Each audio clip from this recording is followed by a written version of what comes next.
तो हम लोग अब यहाँ तक कंपाउंड तक पहुंच चुके थे, और कंपाउंड को हमने ऐसे मॉलिक्यूल को कैसे डिफाइन किया था और कंपाउंड को हमने कैसे डिफाइन किया था वो हमने ऑलरेडी देख लिया था।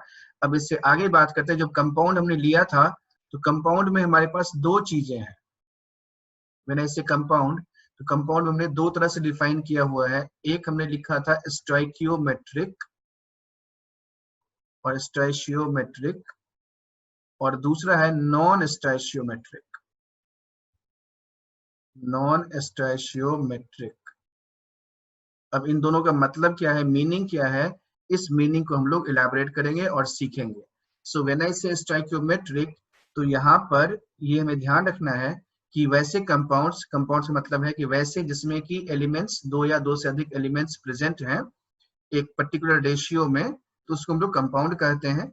और उस कंपाउंड में यदि वो रेशियो होल नंबर का हो, if the ratio of the elements present is of whole number, then this is called stoichiometric।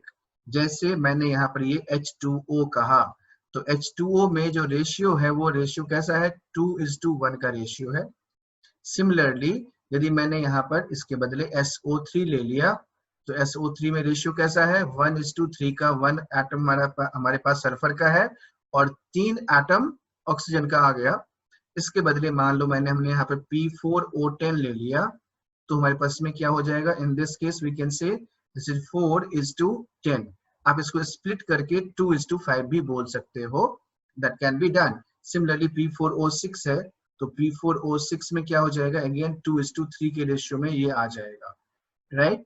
So we have got these, so these are all called stoichiometric. यानी यहाँ पर ये जो रेशियो आ रहा है वो कैसा आ रहा है, ये होल नंबर के रेशियो में आ रहा है, 2:1, 1:3, 4:10, 2:3, इस तरीके से, यानी जो भी होगा वो होल नंबर रहेगा। जब आप नॉन स्टोइकियोमेट्रिक बोलते हो, इसमें ये नॉन इंटीग्रल रेशियो होता है। यहाँ पर non integral ratio, non integral ratio, that means what, यहाँ पर जैसे फॉर एग्जांपल मैं यहाँ पे कंपाउंड लेता हूँ यहाँ, so we can write it like this. यहाँ से हम कुछ ऐसे लिख सकते हैं, Fe यहाँ पर हमने लिख लिया 0.96 O, 0.96 और ये O लिख लिया, या Cu, फिर हमने यहाँ पर ये 1.6 और ये S लिख लिया। So this is, in this case the ratio is what, 0.96:1 है, 0.96:1 ये रेशियो है। यहाँ पर इसमें क्या हमारे पास है, ये 1.6:1 का रेशियो है। So this is called non integral ratio है, तो इसको हम लोगों ने क्या नाम दे दिया है, नॉन स्टोइकियोमेट्रिक। तो इस नॉन स्टोइकियोमेट्रिक में कुछ खूबियां हैं, उन खूबियों को हम लोग इलैबोरेट करेंगे, इन खूबियों को हम लोग सीखेंगे, क्या मतलब है, क्यों ये बनता है, कैसे ये बनता है, उन सब की हमारी चर्चा होगी। डेफिनेटली ये थोड़ा सा जो नॉर्मल जो हम लोग पैटर्न है उससे थोड़ा सा हट के मैं यहाँ पे इस चीजों को एक्सप्लेन कर रहा हूँ, तो थोड़ा सा आपको कॉम्प्लिकेटेड लग सकता है, but that is again immaterial है, क्योंकि चीजें कॉम्प्लिकेटेड हो या कुछ भी हो, हमें सीखने से मतलब है और मुझे सिखाने से मतलब है। यहाँ पर मैं आपको सिखाऊंगा, that is my promise. So looking at this one, हम लोग इससे यदि बात करें यहाँ पर, तो नॉन स्टोइकियोमेट्रिक के बारे में हम लोग यहाँ पे कुछ बात करने की कोशिश करते हैं। तो पहला सवाल इसमें ये है, पहला सवाल मैं यहाँ पे ये पूछ रहा हूँ कि why, what exactly is this, what type of compound is this, what type of compound is this, ये किस तरह का कंपाउंड है। दूसरा, why it is formed और how is it formed, how is this formed, ये बना कैसे। तीसरा, how do we find composition, how do we know the composition। लेकिन ये कंपोजिशन अपने आप में थोड़ा सा कंफ्यूजिंग है, क्या है मतलब, ये थोड़ा सा जो कि मुझे पता है इसलिए मैंने यहाँ पे क्वेश्चन के फॉर्म में लिख दिया है, but we have to answer all these 3 things, कि ये बनता कब है, कैसे है, क्यों है, यानी हर इसमें who, why, where, what, when, how, whom, इन सब को हमें आंसर करना है। And if we are able to answer this, यदि इन सब डब्ल्यूज को हम लोग आंसर करना सीख गए, इसका मतलब हमें उस चीज के बारे में आइडिया हमें हो गया है। So how many question you can raise out of this one? इसके अलावा भी आपके पास कोई क्वेश्चन है तो आप बोले, I'll include that. So first thing first, So when I say what type of compound is this, so number one, पहली बात जो है बहुत ही बढ़िया से ये ध्यान रखना है, प्राइमरली और मोस्टली हम कह सकते हैं, मोस्टली कहने का मतलब ज्यादातर केसेस में, this is formed by D and F block elements.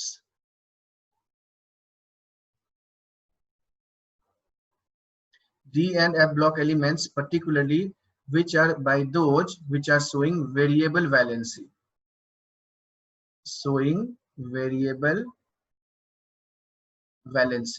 जो वेरिएबल वैलेंसी शो करता है वही इस चीज को, इस तरह के कंपाउंड को फॉर्म करते हैं। तो पहली बात जो मैं आंसर इसमें करना है वो इस बात को आंसर करना है, ऐसे करना है कि दीज कंपाउंड्स आर फॉर्म्ड, यानी non stoichiometric compounds are principally formed by non-stoichiometric compounds are formed by D and F block elements. Number one, एक ये वाली बात होगी। अब ये D and F वाले में ही क्यों होता है? क्योंकि उनकी वेरिएबल जो वैलेंसी जो होती है उन मेटल्स की, वो बेसिकली वेरिएबल होता है। जैसे मैं आयरन की बात करूं तो आयरन के लिए जो मोस्ट कॉमन हमने पढ़ा हुआ है Fe+2 है, जिसको हमने फेरस बोला हुआ है, और Fe+3 है जो हमारा फेरिक। सिमिलरली Cu+ है और Cu+2 है, तो ये Q+ है, ये क्यूप्रिक है। सो वी कैन से ये वेरिएबल वैलेंसी शो करते हैं, इसलिए ये वाला ऐसे है। अब इसके पीछे का राज मैं बताने वाला हूं यहाँ पर कि ये बनता कब है, क्यों है, कैसे है। अब देखो, हर चीज, हम लोग भले ही थे कि नहीं थे नेचर में, सारी चीजें तो नेचर में जो भी हवा, पानी, टेम्परेचर और ये सब जो भी है नेचर पृथ्वी के अंदर, वो सब कुछ तो पहले से है ही ऑलरेडी, और जो भी था वहां से। तो उस केस में क्या हो गया, इस केस के कारण से, नाउ इन दिस केस अब क्या होगा यहाँ पर, हमने ये लिखा है, जब क्रिस्टलाइजेशन हो रहा है, सब्सटेंसेस जब बन रहे होते हैं, तो ऑक्सीजन मिला, और ऑक्सीजन के साथ हमारे पास क्या है, आयरन भी है। तब ये आयरन, कोई आयरन हो गया ऐसा, जब उसका बनने की प्रक्रिया चल रही थी, तो पहले Fe+2 और ये O आपस में कंबाइन कर रहे थे, लेकिन कहीं से हीट ज्यादा मिल गया। अब हीट ज्यादा मिल गया तो एक इलेक्ट्रॉन Fe+2 का एक और इलेक्ट्रॉन निकल गया वहां से। तो जब एक इलेक्ट्रॉन और निकल गया तो वो Fe+2 बदले क्या बन जाएगा, वहां पर Fe+3 बन गया। तो मान लो यहाँ पर कि ये सारा कुछ क्या हो रहा था, Fe+2 अपना बनने की प्रक्रिया में लगा हुआ था, Fe+2 O-2 Fe+2 O-2 ऐसे ये बन रहा था, यहाँ से O-2 Fe+2। अब यहाँ पर क्या हुआ, अचानक से बहुत ज्यादा हीट मिल गया, तो वहां से एक Fe+3 आ गया घूमते घूमते। तो बीच में जब Fe+3 आ गया, तो अब यहाँ पर क्या होगा, अब ये हमें थोड़ा सा सोचना पड़ेगा, इसको हमें सोचना है, इसको हमें सीखना है, समझना है। अब बच्चों एक बात ध्यान से समझना इस चीज को, कि हमने चार्ज के बारे में हमने क्या बात की है। चार्ज के बारे में हमने ये बात की है, कोई भी सब्सटेंस यदि हमारा न्यूट्रल है, जैसे मैंने यहाँ पे देख रहे हैं हम लोग, इस केस की बात करूं मैं, ये Fe.96 और ये O है, तो इसके ऊपर नेट चार्ज कुछ है क्या, नेट चार्ज 0 है। यदि नेट चार्ज 0 है, इसका मतलब यहाँ पर यह हुआ कि total positive charge, total number of positive charge must be equal to total number of negative charge। तो जैसे मान लो ये Fe और ये O बन रहा था, तो इसमें कोई दिक्कत नहीं थी, Fe और O में 1:1 का रेशियो आ गया। अब जैसे ही ऐसे कुछ इम्प्योरिटीज बीच में घुस जाती है, तो ये क्या करती है, इसके स्टोइकियोमेट्री को चेंज कर देता है, and so it is changing the stoichiometry so that कि चार्ज विल रिमेन न्यूट्रल, यानी चार्ज हमेशा क्या हो जाए, बैलेंस रहे। इसलिए ये इस तरह का कंपोजिशन हमें मिलता है, इस तरह से हमें दिखाई देता है।